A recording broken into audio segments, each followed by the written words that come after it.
सम्मानित मंच पर विराजमान काशी के जनप्रतिनिधि श्री नीलकंठ तिवारी जी, माननीय मंत्री जी यहाँ मौजूद हैं, और मंच पर विराजमान भीष्म जी,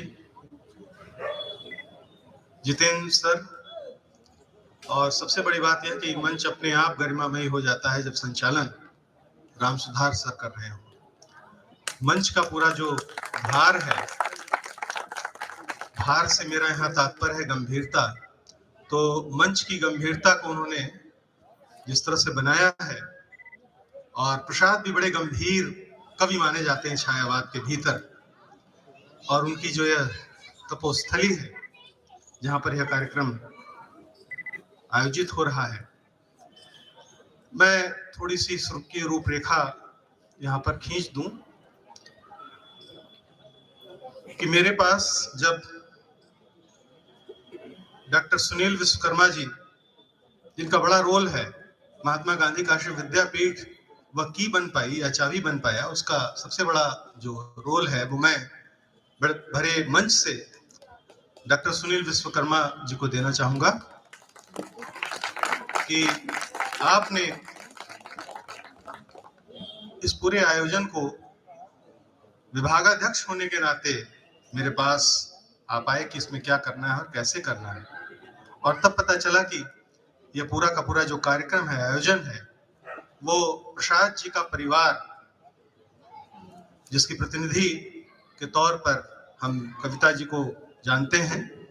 और कविता जी को भी उसी कार्यक्रम के दरमियान ही हम लोगों ने जाना समझा, और उनकी जो उत्कंठा है और प्रसाद जी को लेकर के वो जो एक सीरियसनेस कहा जाए, जो गंभीरता है, वो दिखाई दी। संस्कृति विभाग लगातार हम लोग से संपर्क में है। डॉक्टर सुभाष जी का, जो सुभाष जी हमारे साथ हैं, लगातार वो कैसे इसको आयोजन को आगे बढ़ाया जाए, इसको लेकर के वे बहुत ही गंभीरता के साथ लगे हुए। इसके साथ साथ हम राजेश जी का भी के भी महत्व पर बात करना चाहेंगे कि वो भी फोन से लगातार वार्ता कर रहे थे। कुल मिला जुला करके बड़ी ही आपाधापी में जो एक कार्यक्रम तैयार हुआ, वो कुछ इस तरह का है कि 4 दिन का यह जो कार्यक्रम है, उसमें 30 तारीख जो आज आपके समक्ष यहाँ शुभारंभ है,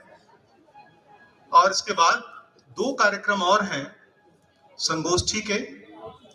संगोष्ठी का आगाज हम लोगों ने यहीं से मान लिया है कि यहीं आज से हमने संगोष्ठी आरंभ की है, और यह संगोष्ठी है प्रसाद जी की जो तपोस्थली है, जहां पर वो रामायणी लिखे,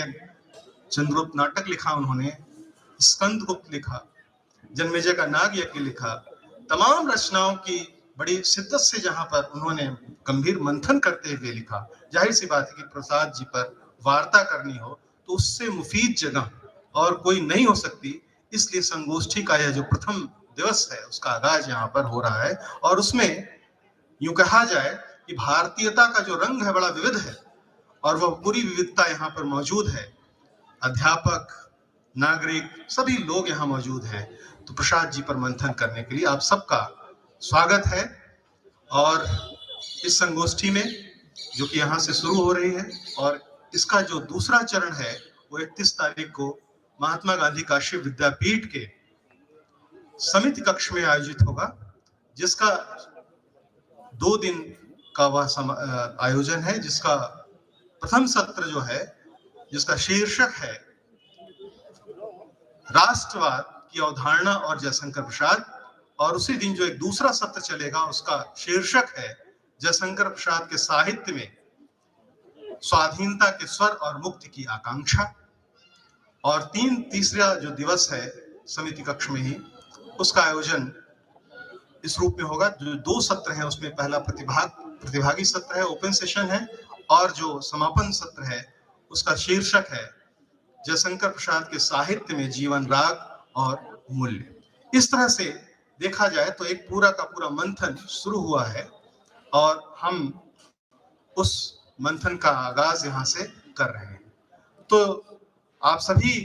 इस पूरी यात्रा में सहयात्री हैं, आप सबका स्वागत है। इस मंच से भी, महात्मा गांधी काशी विद्यापीठ के मंच से भी और इस प्रसाद मंदिर से जहां यह यात्रा शुरू हो रही है। प्रसाद जी पर मैं अपनी बात थोड़ी सी करके समाप्त करता हूं। संक्षेप में ही अपनी बात कहनी है क्योंकि घाम है, धूप नहीं है। तो प्रसाद जी को मैंने नाटकों का अध्ययन करने के क्रम में जाना और समझा। दरअसल जहां एक तरफ उनमें प्रेम का जो एक अद्भुत रंग है, वहीं पर उनके भीतर जो राष्ट्रवाद का संकल्प है और मुक्ति की जो चेतना है, वह उनके पूरे चिंतन में जज्ब है। वो कहीं भी ज्यों-ज्यों उनका लेखन हम देखते चलते हैं, कई क्रमों में अगर उनके लेखन को हम देखें, पड़ताल करें, तो हमें लगता है कि उनका लेखन सनय जो मुक्ति, प्रेम और मुक्ति के गंभीरता को लेते हुए खड़ा होता है। तो ऐसे बड़े गंभीर और संश्लिष्ट कवि को, जिसके भीतर तत्व प्रेम का है, राष्ट्र के जागरण का है,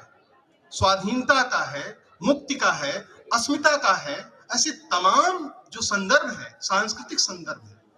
ऐसे बृहद पक्षों को उन्होंने जिस तरह से कविता में, कहानी में, उपन्यास में समेटा है, उन सब का आलोड़न विलोड़न करना हमारे दौर में बहुत महत्वपूर्ण हो जाता है। तब महत्वपूर्ण हो जाता है कि हम प्रसाद से जो ले सकते थे वो लिए, या हमारी पिछली पीढ़ी ली, नई पीढ़ी और क्या ले सकती है, यह संकल्प है। तो इसी संकल्प को लेकर के ये सारा आयोजन हो रहा है। प्रसाद जी के गुंडा कहानी के संदर्भ में एक संस्मरण हमारे गुरु सुनाया करते थे। तो उनका कहना था कि प्रसाद जी मालिश करा रहे थे, तो प्रेमचंद जी आए और उन्होंने कहा कि एकदम गुंडे की तरह आप लग रहे हैं, और संक्षेप में बता रहे हैं। और तब उन्होंने, आप गौर कीजिए, उस कहानी को याद कीजिए, गुंडा कहानी, उसमें गुंडा जो टर्म यानी स्लैंग है, आज के संदर्भ में देखा जाए, समसामयिक संदर्भों में गुंडा एक बड़ा ही स्लैंग है। लेकिन आप गौर कीजिए कि गुंडा जो बनारसी गुंडई जिसको कहा जाए, उस दौर की जो गुंडई है, उसमें जो उसकी जो मूल्य परखता है और जो जीवन राग है जो दिखाई देता है, वह कहानी इसका अद्भुत विस्तार देती है। तो इस तरह से देखा जाए तो प्रसाद जी तमाम तरह की अपने दौर की चुनौतियों पर लिख रहे थे, और उन्हीं चुनौतियों पर हम सब यहाँ पर बातचीत करने के लिए एकत्र हुए हैं। तो मैं बड़े ही सम्मान के साथ सभी को निमंत्रित करता हूं कि कल